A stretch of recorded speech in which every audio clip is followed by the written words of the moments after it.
Olá, muito boa noite para você. Seja bem-vindo a mais um programa Entrevista Coletiva aqui na tela da Band Amazonas para Manaus e mais 22 municípios do estado. Eu sou Neto Cavalcante, editor-chefe de jornalismo da emissora, e me acompanha na bancada no programa de hoje o jornalista Eduardo Galvão, apresentador do programa Amazonas Urgente, que vai ao ar de segunda a sexta-feira, a partir das 11h30 da manhã, aqui na Band Amazonas. Hoje o nosso convidado é um deputado estadual do PT do Amazonas, 7º mandato de deputado estadual, o deputado Sinésio Campos. Deputado, muito obrigado pela presença, por ter aceito o nosso convite de estar aqui na Band na entrevista coletiva hoje. Obrigado, Neto. É uma oportunidade de discutir um pouco a realidade do Amazonas. Aliás, o Amazonas que está ligado diretamente a 9 países, né? Eu faço também parte, sou presidente do Parlamento Amazônico, que congrega 9 estados da Amazônia brasileira. Então, dizer que o Amazonas não está desconectado dos estados vizinhos, como também dos países que fazem parte da América Latina. Então, por isso, é bom a gente estar muito ligado, por conta que dizer que a Amazônia, antes de ser dos brasileiros, do mundo, é de nós que vivemos aqui. Deputado, o senhor está há mais de 20 anos na Assembleia Legislativa do Amazonas, já viu de muita coisa nessa política. Como é que o senhor avalia hoje a nossa situação política aqui no estado, no Brasil, fazendo um resumo disso? Primeiro, houve mudanças. Algo que me preocupa muito são os meios de comunicação. Pouco tempo atrás, os jornais escritos, os impressos, eram que determinavam os rumos, né? Hoje, temos aí algo que eu também venho lutando muito contra as notícias falsas, né? Enquanto você, Eduardo e o Neto aqui, que estão juntamente conosco aqui, né? Enquanto que a gente está batendo um papo direto, franco e aberto, mas hoje tem comunicações alternativas que maculam a imagem, caluniam e sem muitas das vezes dar oportunidade para as pessoas se manifestarem. Então, a nossa luta contra os fake news é algo que, na verdade, acaba muitas das vezes com um debate franco e aberto. Então, eu vejo que a política mudou, prova disso, elegeu um presidente da República, muitas das vezes fruto, né, de notícias falsas, e que isso reflete hoje nos estados e nos municípios. Né? Fruto hoje de CPIs que não acabam, né? Ou seja, intermináveis. Eu vejo que a política tem que ser escrita com P maiúsculo. Né? E eu sempre fui, mesmo com muito tempo de mandato parlamentar, eu sou professor, concursado, graduado em filosofia, sempre fui avesso à política, porque eu sempre dizia o seguinte: política era praticamente para os políticos, ou seja, para aqueles de famílias tradicionais. Por que um filho de uma doméstica, de um carpinteiro e professor da periferia se meter com política? Eu sempre digo, a política é uma arte de dar oportunidade a todos. Então o país começou, há uns 20 anos atrás, começar a dar oportunidade ao negro a ingressar numa faculdade, ao índio, ao indígena também, oportunidade de discutir com as pessoas. Então eu vejo que as minorias foram sempre deixadas de lado. Então eu creio que o momento agora, mais do que nunca, é discutir temas relevantes. Dizer que o prato na mesa de um cidadão é muito melhor do que comprar uma arma. Ou seja, hoje você vê, se discute muito que caminho que o país quer levar. Né? Não dá mais para você ter um país dolarizado. Se você observar, 20 anos atrás, eu coloco assim, 18, 20 anos atrás, era um dólar para R$1. Hoje, aí valia a pena. Você começa a observar que hoje, um exemplo, o gás de cozinha que está chegando em alguns locais a R$150 a botija, porque o gás está ligado diretamente ao petróleo, é um derivado do petróleo, por conseguinte, e está dolarizado. Então, quando aumenta o gás, quando aumenta o petróleo, aumenta o preço da nossa cesta básica. Então, eu vejo que é importante discutirmos a política. E aqui a política no Amazonas, como em outros cantos do Brasil, sempre foi feudos de famílias, feudos de grupos muito fechados, que não davam oportunidade ao novo discutir, ao novo a buscar alternativas econômicas. Eu sempre digo o seguinte, sou entusiasta de novas alternativas econômicas no Estado. Se você observa, o Amazonas aqui recebeu ainda no regime militar uma Zona Franca de Manaus, os incentivos fiscais. Como o nome já diz, incentivo. fez com que viessem todos os animais, né, para a grande Arca de Noé, para Manaus, né, chineses, japoneses, né, todos vieram para cá para fixar suas empresas pelos incentivos. Né. Agora eu pergunto o seguinte, melhorou a vida das pessoas que aqui vivem? Houve outras alternativas econômicas? Eu sempre continuo defendendo a bio e a nossa geodiversidade como fonte geradora de emprego e renda aqui e alternativa com sustentabilidade. E Manaus, sim, né, diretamente, mas e o interior? O senhor citou um derivado do petróleo, gás, eu cito outro, a gasolina. E o ICMS, como é tão aí falado, é realmente o principal responsável pelo valor absurdo que a gasolina está hoje aqui no nosso estado, no Brasil, afora, e é pauta na Assembleia Legislativa, cogita-se tratar o ICMS, levar essa proposta para o governador e conversar e ter uma outra forma de cobrança no valor do que é feito hoje, mais de 20%, mais de 25% aqui no estado? Olha, isso aí, eu digo não aumentar o ICMS, mas também foi algo que o governo federal tenta colocar culpa nos governadores do ICMS. Isso é fake news, eu acabei de dizer. Não é isso, não é somente o tributo de ICMS que faz com que aumente o preço da gasolina, o preço do gás. O problema é que está dolarizado a nossa economia, o problema é que isso aí está vinculado diretamente a uma política equivocada do governo federal. Agora, o governo do estado tem que discutir abertura ou então redução de seus tributos, eu creio que sim, mas de uma forma onde os entes da federação, eles possam cada um fazer seu dever de casa. Um exemplo, vamos fazer uma comparação aqui. Um exemplo, o América, que se diz assim, os Estados Unidos, lá são estados que têm legislação específica nos seus estados. Por isso que é chamado Estados Unidos da América. Nós, no Brasil, não. Somos uma república federativa. Nós temos uma legislação que acontece, o que se aprova no Congresso Nacional vale lá para o Iapoque e ao Chuí. Não tem como dissociar. Então, a política econômica do nosso país é equivocada. Então, alguns incentivos nossos aqui da Zona Franca, de Manaus, é que outros estados querem incluir e retirar. Porque diz, por que só o Amazonas ele tem esses incentivos? E por isso que eu digo, nós aqui temos que buscar, nós temos aqui um bioma fantástico, e por isso que eu tenho aqui vários pontos que eu dialogo sempre com a sociedade. Nós temos aqui o gás em abundância. Acabei de ser o relator de uma matéria que quebrou o monopólio do gás. Então, a quebra do monopólio do gás é que eu quero que chegue na ponta. Os donos de aplicativo também, que estamos discutindo isso aqui. Por que os donos de aplicativos, eles já pagam o Uber, ou então os aplicativos que tem? E o que sobra para ele, consumindo, tendo como combustível a gasolina? Tem que ser convertido ao gás. Adianta ter o gás, onde só tinha a Cigás, a Companhia de Gás do Amazonas, que na verdade pouco tem influência do Estado, porque a grande maioria da Cigás não está na mão do Estado. O que isso acontece? Acontece que ela vende para quem ela quiser. Aqui tem vários dutos, mas para quem a Cigás vende? Primeiro, as termoelétricas. Ela utiliza algumas empresas do polo industrial. Eu pergunto, as termoelétricas que consomem o gás, produzindo aqui no nosso estado, reduziu a nossa tarifa de energia? Não.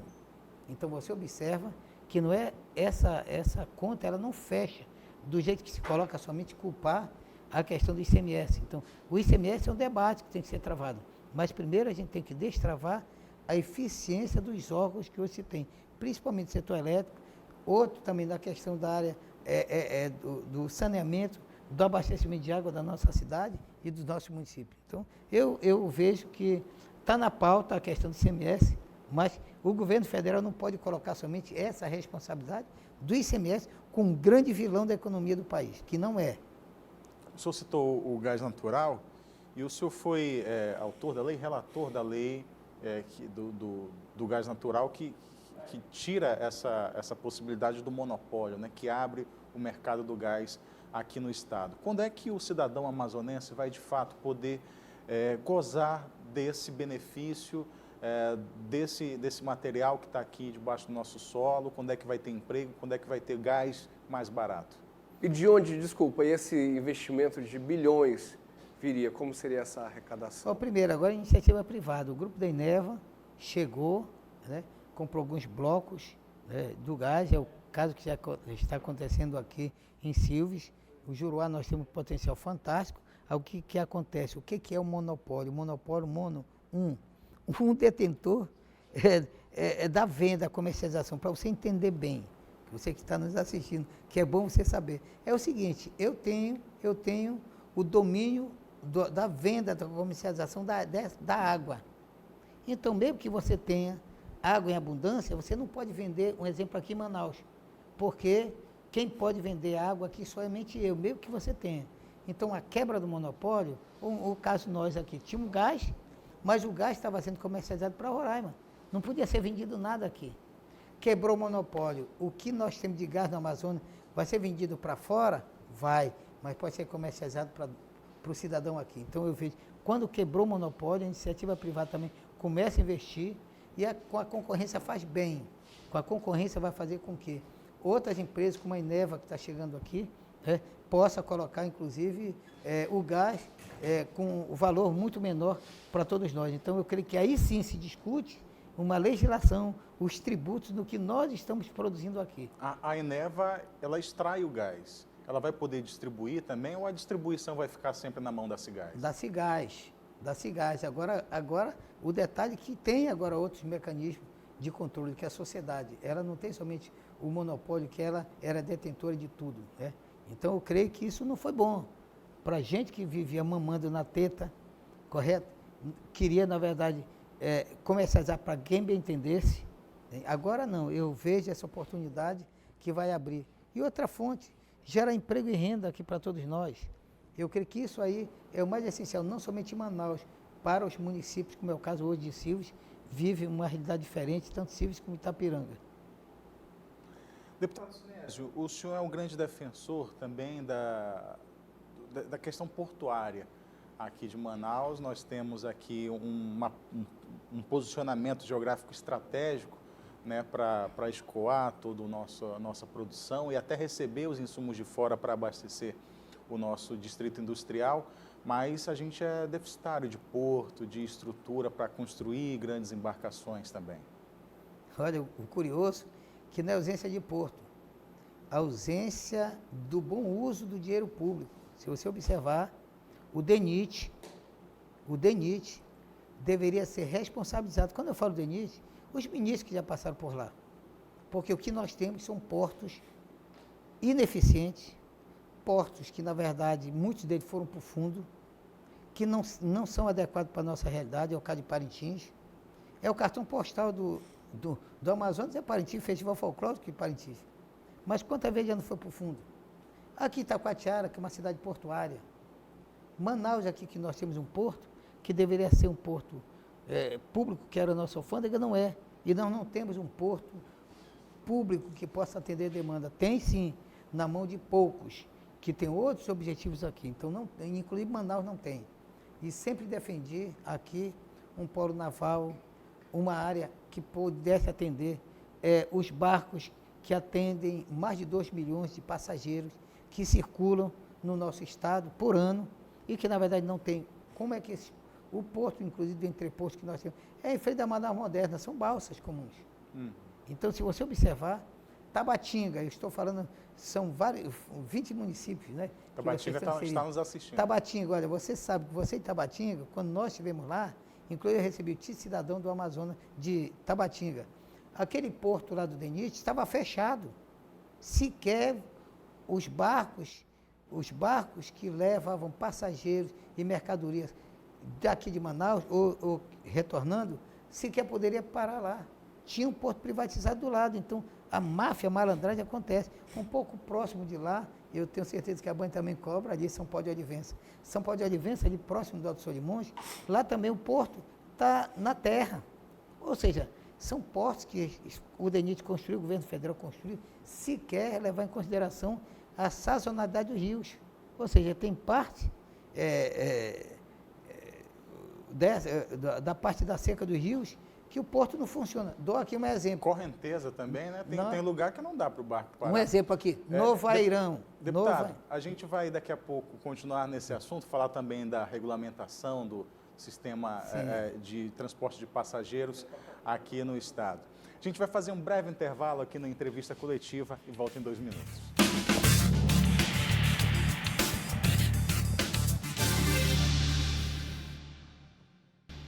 De volta com o programa Entrevista Coletiva aqui na tela da Band Amazonas, recebendo o deputado estadual Sinésio Campos, do PT. Deputado, a gente falava no bloco anterior sobre a regulamentação do transporte hidroviário de passageiros aqui em Manaus. 2,5 milhões de passageiros, o senhor disse que é responsável, que passa por esse transporte, né? Como é que foi esse processo na Assembleia Legislativa? O que vai melhorar? Primeiro, nós precisamos dizer que os nossos rios são nossas estradas. Não temos praticamente uma malha aeroviária, terrestre, não tem, poucas são as BR e AM, então sobram os rios.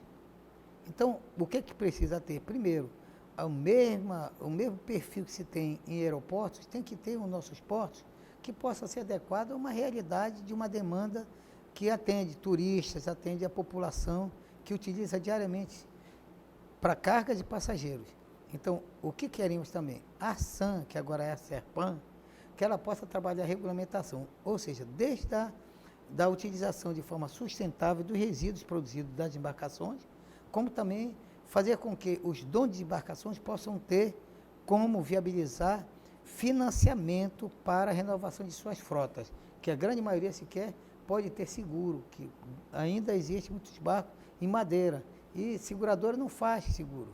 Então, precisa ter financiamento. Então, com a regulamentação, é a possibilidade, primeiro, de discutir a realidade dos portos existentes hoje, que a grande maioria gastou-se muito e de péssima qualidade, como também discutir com os armadores, com a população, dizer o seguinte: existe agora uma legislação, foi o primeiro passo, e a legislação ela vai ser trabalhada para e passo para que a gente chegue no que queremos. Primeiro, a alimentação adequada para os passageiros, que muitas das vezes não tem, uma água de qualidade, a utilização para os donos de embarcações que eles possam usufruir dos benefícios de uma legislação. E como também, inclusive, até combustíveis. Quando se fala de ICMS, aí sim, esse transporte fluvial precisa ter isenção do ICMS. Como tem isenção, e a maioria da população não sabe. Você sabia que existe a isenção do ICMS para o transporte aéreo da nossa região? E você vê poucas as empresas que querem investir aqui, né? Poucas agora que vieram recentemente, mas o transporte fluvial é essencial, exatamente essa isenção desse tributo. Eduardo. Deputado, em relação ao saneamento básico, não só Manaus, o Amazonas é um número bem constrangedor. De acordo com a Confederação Nacional da Indústria, a gente é o terceiro déficit em coleta de esgoto. Primeiro, como fazer para mudar, o que está sendo feito para mudar essa história, e faz um panorama da realidade de hoje aqui de Manaus em relação ao nosso lixão. Olha, Eduardo, eu acompanho essa pauta, eu presido a Comissão de Resíduos e Saneamento. Não existe sequer um aterro sanitário no Amazonas. Existem lixões, não existe coleta seletiva. Manaus, a maior vista aérea, eu coloco assim, é o nosso lixão, que alguns chamam de aterro a céu aberto. É aterro, né, sanitário. E o curioso, sabe o que é? Já estão fazendo uma puxadinha. Daqui a pouco vai chegar essa puxadinha na Avenida das Torres. Então, se você que usa a Avenida das Torres, já dá para ter o olhar de como tem esse aterro sanitário. Vamos colocar aqui vários municípios do Amazonas, aqui eu posso citar aqui Fonte Boa. Fonte Boa está inserido dentro de um bairro. Vou aqui para Itacoatiara. Itacoatiara, o lixão está dentro do bairro do Jauari.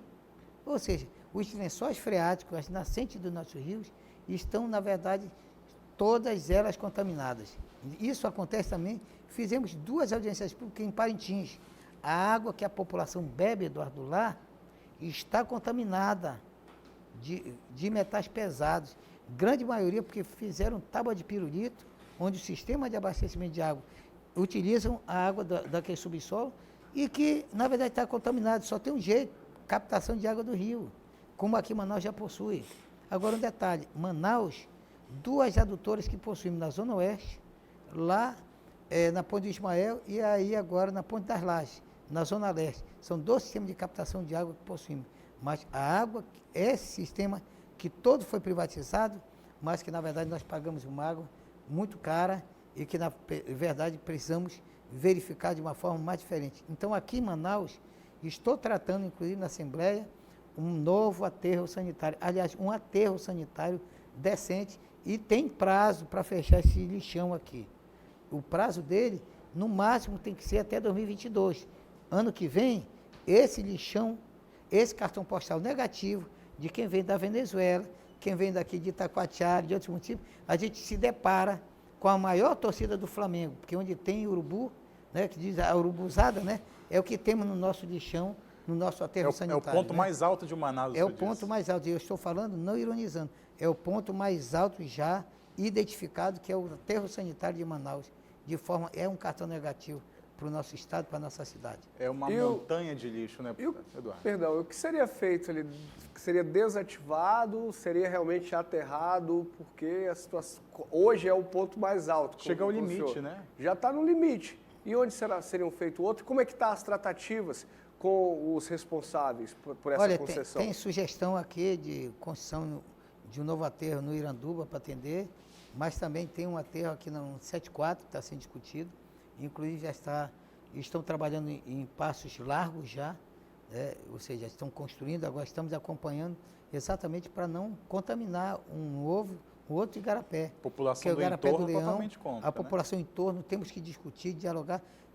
São coisas que ninguém quer ter próximo de casa. Primeiro, quem quer ter um aterro sanitário perto de casa? Ninguém, não é verdade? Aterro, presídio. Aterro, presídio, ninguém quer, né? Mas é algo que é uma produção da própria sociedade. Agora, o que queremos? Queremos um aterro que leve em consideração as normas ambientais, né? Que não possa contaminar. Existe tecnologia para isso, né? Temos que ter coleta seletiva, não dá para pegar, colocar o aterro sanitário como se fosse o lixão, jogar tudo dentro.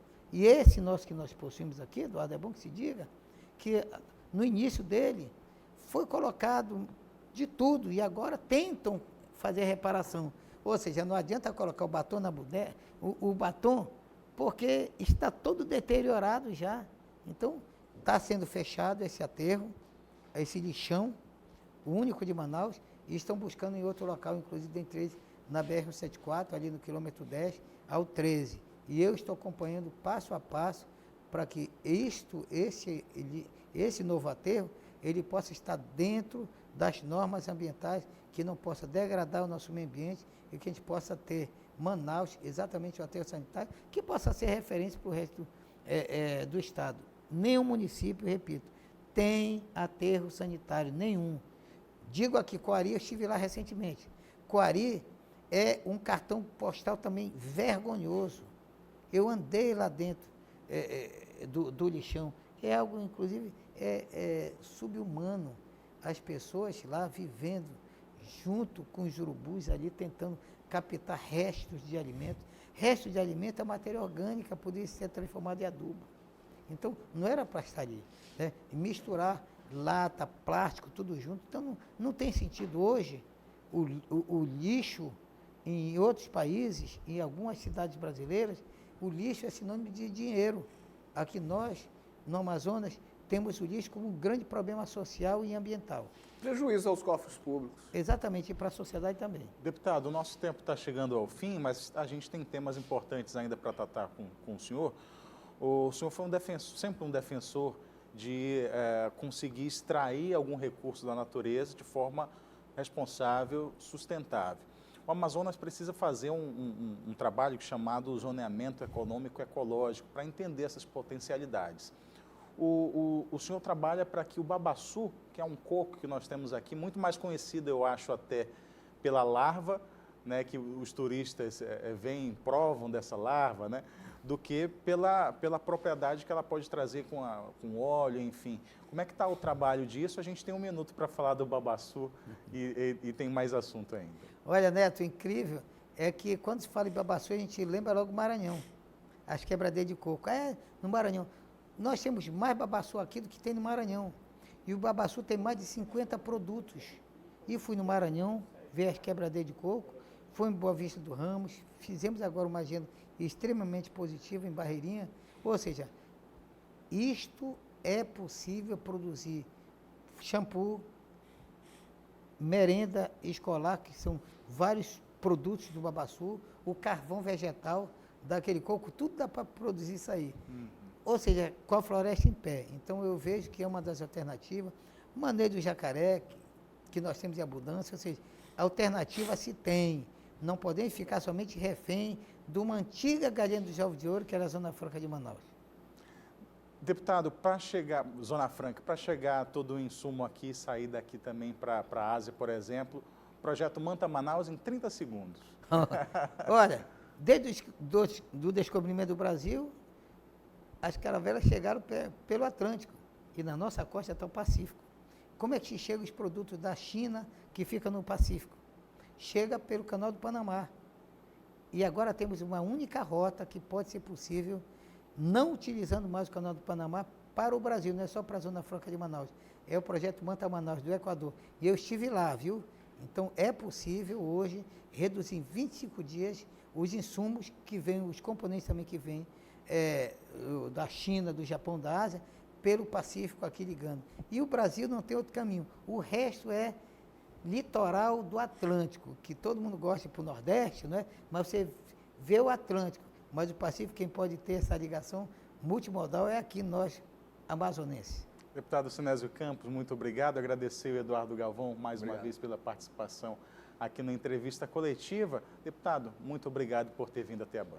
Obrigado. Então, nossos temas são tão abrangentes de dizer, pouco falamos de política, mas falamos muito de economia, falamos muito de dignidade das pessoas, e é dessa forma que eu vejo construir um mandato democrático, popular e participativo com todos juntos. Muito obrigado, deputado. Valeu. Obrigado também você de casa. Na próxima semana, próximo domingo, entrevista coletiva de volta aqui na tela da Band. Até lá.